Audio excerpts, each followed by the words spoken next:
coming to the tree. They strung up a man, they say I'm running free. Strange things that happened here, a stranger would it be? We met at midnight in the hanging tree. Are you coming to the tree? Death and call, our foreheads love to feel. Strange things that happened here, a stranger would it be? We met at midnight.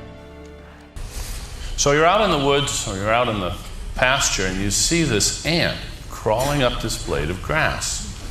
It climbs up to the top and it falls and it climbs and it falls and it climbs, trying to stay at the very top of the blade of grass. And you think, what is this ant doing? What is this in aid of? What goals is this ant trying to achieve by climbing this blade of grass? What's in it for the ant? And the answer is nothing. There's nothing in it for the ant. Well then, why is it doing this? Is it just a fluke? Yeah, it's just a fluke.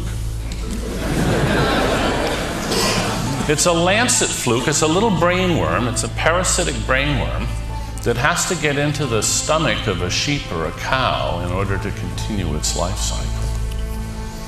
So salmon, swim upstream to get to their spawning grounds, and Lancet flukes commandeer a passing ant, crawl into its brain, and drive it up a blade of grass like an all-terrain vehicle. So there's nothing in it for the ant. The ant's brain has been hijacked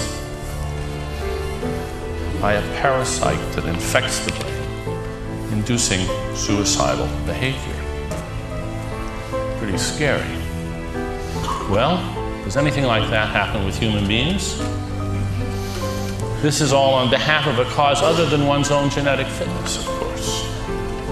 Well, it may already have occurred to you that Islam means surrender or submission of self-interest to the will of Allah.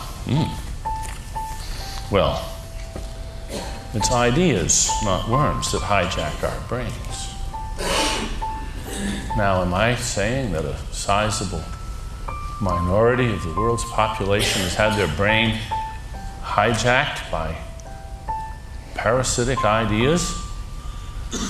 Oh, it's worse than that. Most people have.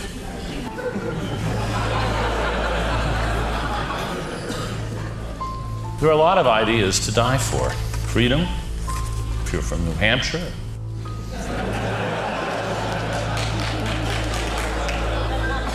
Justice, truth, communism. Many people have laid down their lives for communism, and many have laid down their lives for capitalism, and many for Catholicism, and many for Islam. These are just a few of the ideas that are to die for. They're infectious.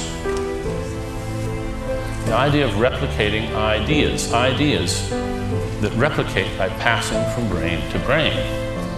Richard Dawkins, whom you'll be hearing later in the day, invented the term memes and put forward the first really clear and vivid version of this idea in his book, The Selfish Gene. Now, here am I talking about his idea. Well, I see, it's not his. Yes, he started it, but it's everybody's idea now, and he's not responsible for what I say about memes. I'm responsible for what I say about memes. Actually, I think we're all responsible for not just the intended effects of our ideas, but for their likely misuses.